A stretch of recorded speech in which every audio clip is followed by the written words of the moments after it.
Hi, how are you doing? This is Kim Reads Urantia. Nice to see you today. Um, okay, we're going to read from the Urantia book.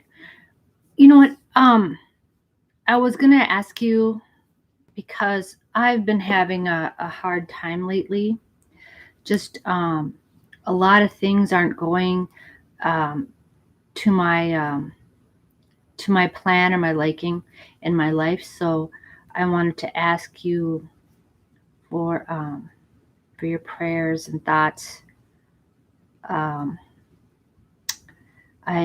need to pray for myself, humility for myself to accept things as they are, and to be grateful because there's a plan for my life, and there's a higher reason why things aren't exactly.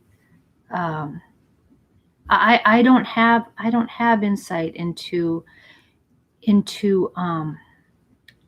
what's good for me and what will bring about the most positive outcomes. How can I have insight into these things? I need to trust. So please God, grant me humility to accept things as they are and to trust you in all your ways, that they are superior. Your ways are superior to any intention that I have. Um, So I thank you for being with me and for guiding me in these ways, even when it's not to my liking. So please protect me and everyone I love and guide us towards understanding your will for us. Amen. Okay. Okay. Thank you for that. Okay. Um, Now I'm going to read a little bit from Andrew Harvey to you. And this is a Gaelic lesson. And may the road rise to meet you. May the wind be always at your back. May the sun shine warm on your face. The rain fall softly on your fields. And until we meet again, may God hold you in the palm of his hand. What can be more lovely than that? I'm seeing a very warm and affectionate parting between good friends, good associates. May God hold you in the palm of his hand. Yes, I wish all these things for you, my friends. Okay. All right. We're going to read something that's a little bit weighty today. I mean, like we haven't been doing that for a while now. The part and the whole is kind of an oft quoted section. So we have to understand, I think it's about humility because we're just a smaller part of something larger. So the things that affect the whole thing, everything, the whole is so much more important than what affects our smaller lives. And we always have to keep that in perspective when we're struggling to accept what is, and it's okay. It's the whole. The benefit of the whole has to prevail over the benefit of the small. Okay. Because what benefits everything, the whole, in the larger run will benefit me too. So that's wonderful. Okay, so Paper 12, The Universe of Universes, Section 7, The Part and the Whole. Okay. There is operative throughout all time and space, and with regard to all reality of whatever nature, an inexorable and impersonal law, which is the equivalent to the function of a cosmic providence. Mercy characterizes God's attitude of love for the individual. Impartiality motivates God's attitude toward the total. Okay. The will of God does not necessarily prevail in the part, the heart of any one personality, but his will does actually rule the whole, the universe of universes. So on this higher level, on the level of the whole, God is just. God is impartial. But mercy, as far as our own ascension and ourselves being judged, God has mercy for us when we do wrong. Okay. The will of God does not necessarily prevail in the heart of any one personality, but his will does actually rule the whole, the universe of universes. In all his dealings with all his beings, it is true that the laws of God are not inherently arbitrary. To you, with your limited vision and finite viewpoint, the acts of God must often appear to be dictatorial and arbitrary. The laws of God are merely the habits of God, his or Zah's way of repeatedly doing things, and he never does all things well. And he ever does all things well.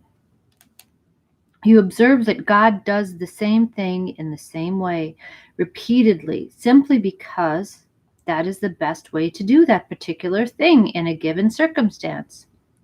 And the best way is the right way. And therefore does infinite wisdom always order it done in that precise and perfect manner. You should also remember that nature is not the exclusive act of deity. Other influences are present in those phenomena which man calls nature. Okay. So, right. So there's all kinds of things in nature, that just unfold just because they do. And not everything is an act, a specific act of God, but things are just allowed by God.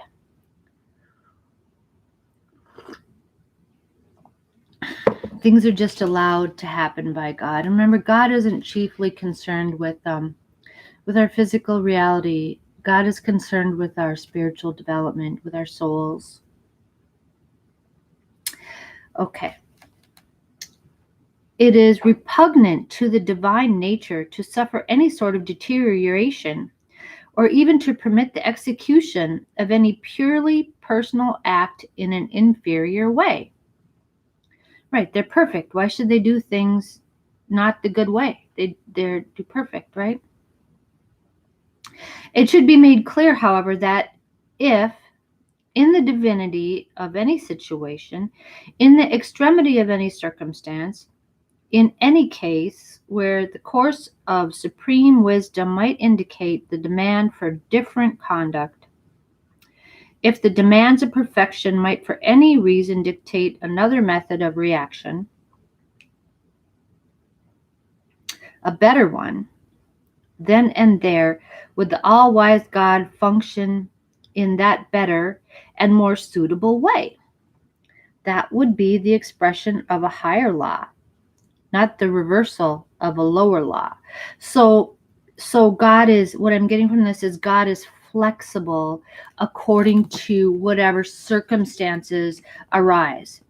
So God doesn't stick to one thing. God does the same thing the same way. But if there's a novel circumstance that arises where something can do something better, so God always fills in those gaps. So we can't be so attached to the same. We always do it this way because I think where this applies practically to our human experience is that we go into a situation with a plan, with an idea of what we're doing and how we're going about it, and that's a good way. And then when we specifically encounter whatever we're going to encounter, we have to be ready to change up that plan in whatever ways would be significant. So we can't be rigid about this plan, but we should have one. Okay? Because things might not go according to, well, I would say usually they probably don't go according to our plan. To our plans perfectly, but that doesn't mean our plan isn't acceptable, applicable, and especially the spirit of that plan is what's most important. When it's done, when people get really rigid, is that it has to go according to this way because that's and that's according to my ego. That's the way it has to come out because I'm deciding that. That's the way. And that's my way might not be God's way. So we have to be willing to amend our plans. Okay. God is not a habit-bound slave to the chronicity of the repetition of his own voluntary acts. God is not a habit-bound slave. Why? How could God be a habit-bound slave? People get into this habit-bound slave stuff. We do, I know. Okay. There is no conflict among the laws of the infinite. They are all perfections of infallible nature. They are all the unquestioned acts expressive of faultless decisions. Law is the unchanging reaction of an infinite, perfect, and divine mind. Okay, so the reaction that God has to whatever circumstances are presented is always one of love and acceptance.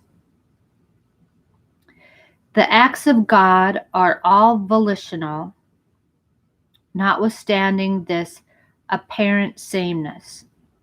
In God there is no variableness, neither shadow of changing. But all this, which can be truly said of the Universal Father, cannot be said with equal certainty of all his subordinate intelligences or of his evolutionary creatures. Okay. Okay, there's no variableness in that absolute attitude of love and acceptance. Okay, so that's where the acts of God is. Right. No variableness, neither shadow of changing. Okay. But we don't always react in this way. We get mad at things when they don't go our way. I have. Because God is changeless, therefore, can you depend in all ordinary circumstances on his doing the same thing in the same identical and ordinary way. God is the assurance of stability for all created things and beings. He is God, therefore he changes not. And that's very reassuring. Okay, we keep going. And all the steadfastness of conduct and uniformity of action is personal, conscious, and highly volitional. For the great God is not a helpless slave to his own perfection and infinity. God is not a self-acting automatic force. He is not a slavish law-bound power. God is neither a mathematical equation nor a chemical formula. He is a free will and primal personality. He is the universal Father, a being surcharged with personality, and the universal fount of all creature personality.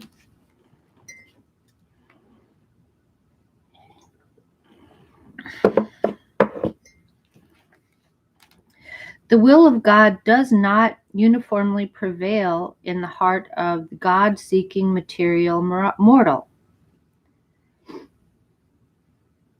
Right. So it's not always, because we're different levels of development.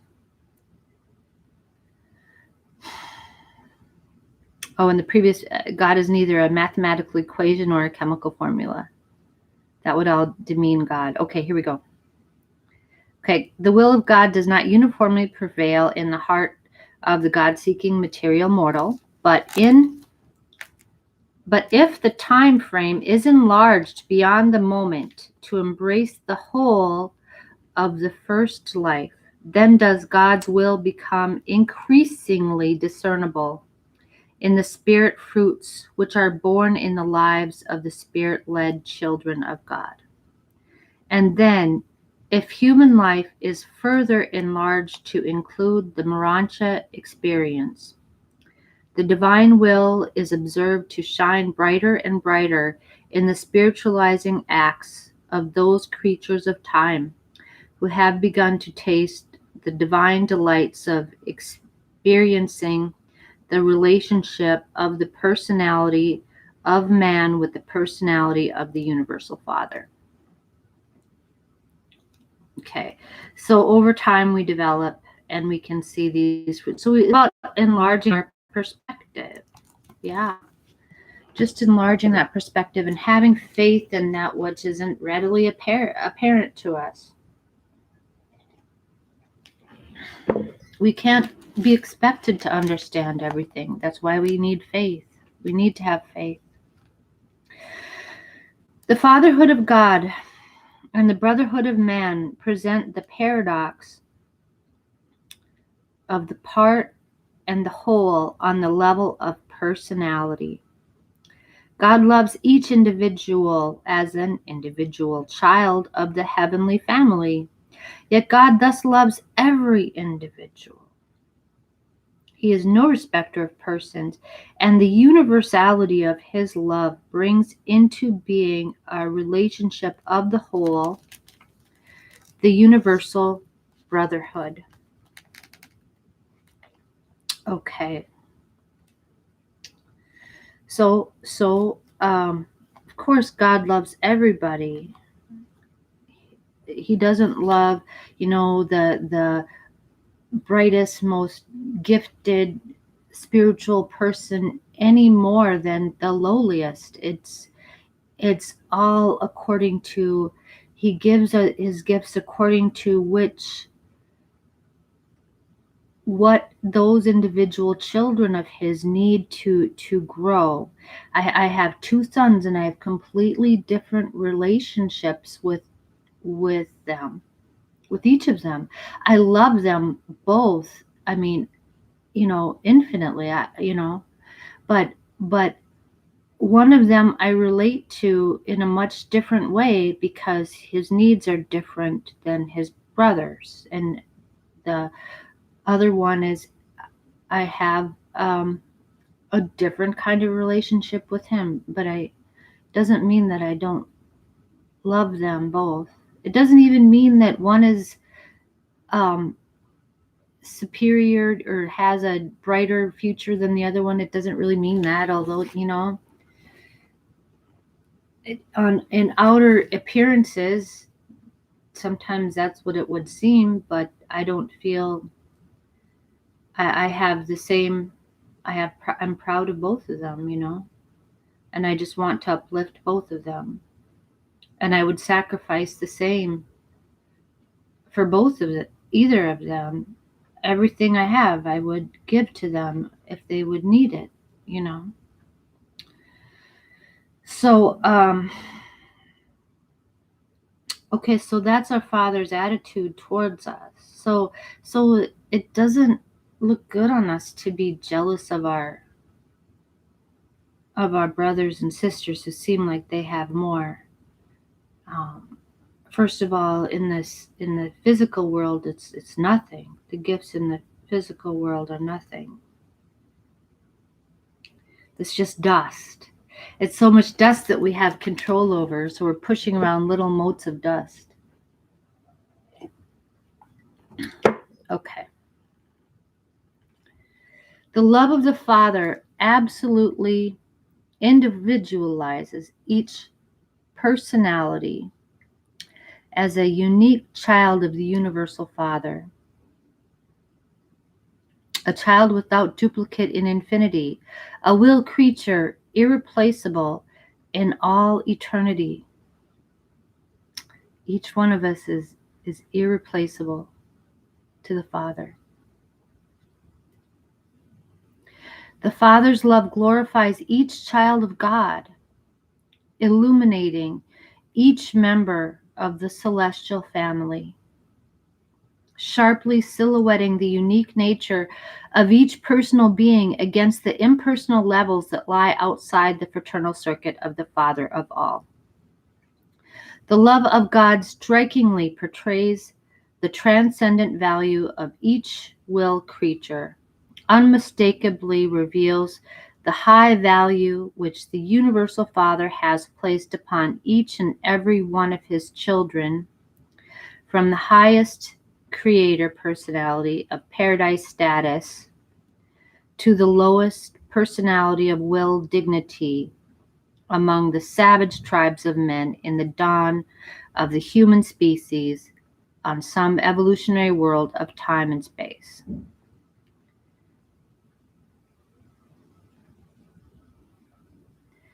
Yeah, so he portrays the value of each will creature, the high value that the universal Father has placed on each and every one of his children. From the highest creator personality to the lowliest tribes, the savage tribes of the men of the dawn of evolution. So God values us equally with his highest creator personalities, like Jesus. That touches me a lot. Like, how can I be as valuable to the Father as someone like Jesus? How can that be possible? But that's what this says. Okay?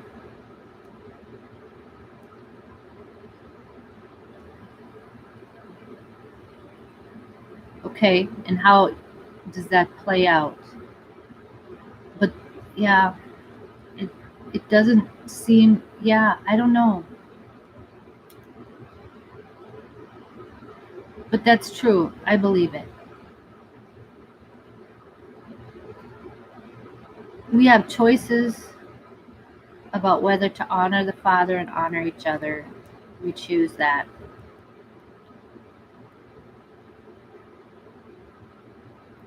And Jesus created us in this way. So in this way, he's subordinate.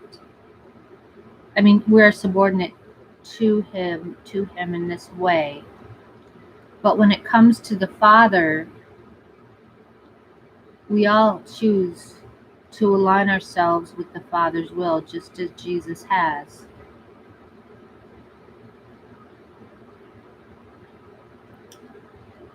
And I think that God recognizes that choice that we make the same way as God has recognized and rewarded the choice of Jesus. Even though in potential, well, we are creatures of this infinite potential. Where we are now does not define our potential. Our potential is unknown even to us, even to the angels. They don't know what the core finality is going to do. So, but I'm not always. I am mindful of the fact that my existence is. I'm a child of Jesus because Jesus created me in our universe, all of our universes. But the fact that I have a unique personality, that's a gift from the Father. I know it gets more complicated than just, yeah. Okay, I'm going to keep reading.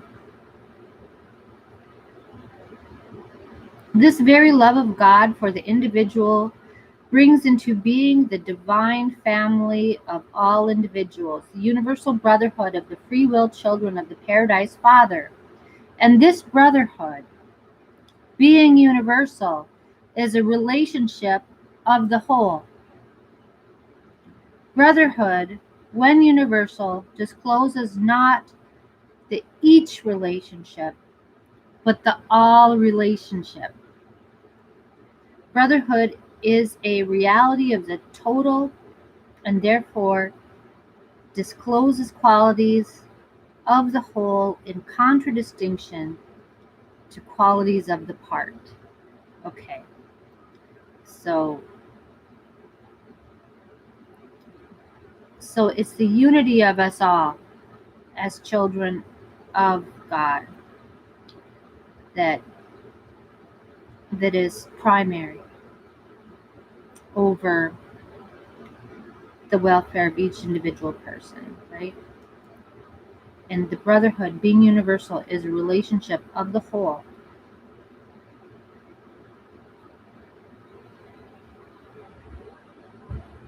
This is the brotherhood discloses not the each relationship, but the all relationship. Okay. All right. All right. Keep going. Let's keep going. Brotherhood constitutes a fact of relationship between every personality in universal existence. No person can escape the benefits or the penalties that may come as a result of relationship to other persons. Okay, so choose your friends wisely. Choose your friends wisely. The part profits or suffers in measure with the whole. The good effort of each man benefits all men. The error or evil of each man augments the tribulation of all men. As the progress of the whole, so the progress of the part. So we all move within these higher levels of being, the whole part, the whole of being. The relative velocities of part and whole determine whether the part is retarded by the inertia of the whole or is carried forward by the momentum of the cosmic brotherhood. It is a mystery of that God is a highly personal, self-conscious being with residential headquarters, and at the same time personally present in such a vast universe and personally in contact with such a well-nigh infinite number of beings, that such a phenomenon is a mystery beyond human comprehension, should not in the least lessen your faith. Do not allow the magnitude of the infinity, the immensity of the eternity, and the grandeur and glory of the matchless character of God to overawe, stagger, or discourage you. For the Father is not very far from any one of you. He dwells within you. And in him do we all literally move, actually live, and veritably have our being.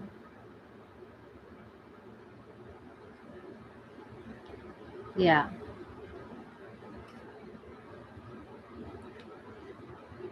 Yep. Faith. Faith is the key.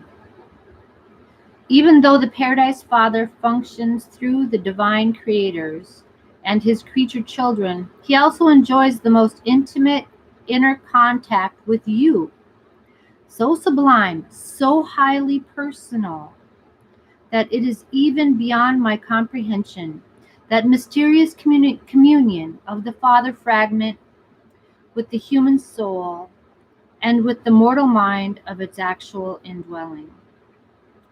Knowing what you do of these gifts of God, you therefore know that the Father is in intimate touch, not only with his divine associates, but also with his evolutionary mortal children of time. The Father indeed abides on paradise, but his divine presence also dwells in the minds of men. So that's huge, is that the Father is in our minds and we move, our whole being is within the Father, within the whole of a being. And that's what's important. Okay? Even though the spirit of a son be poured out upon all flesh, even though a son once dwelt with you in the likeness of mortal flesh, even though the seraphim personally guard and guide you, how can any of these divine beings of the second and third centers ever hope to come as near to you or to understand you as fully as the Father, who has given a part of himself to be in you, to be your real and divine, even your eternal self? That, my friends, is the most precious gift. That the Father lives in my mind and helps to guide me all the time through all my choices and all my trials. Okay. Eternally grateful. All right. That's all for today. Thank you very much for being with me. Okay. You have a good one. Bye.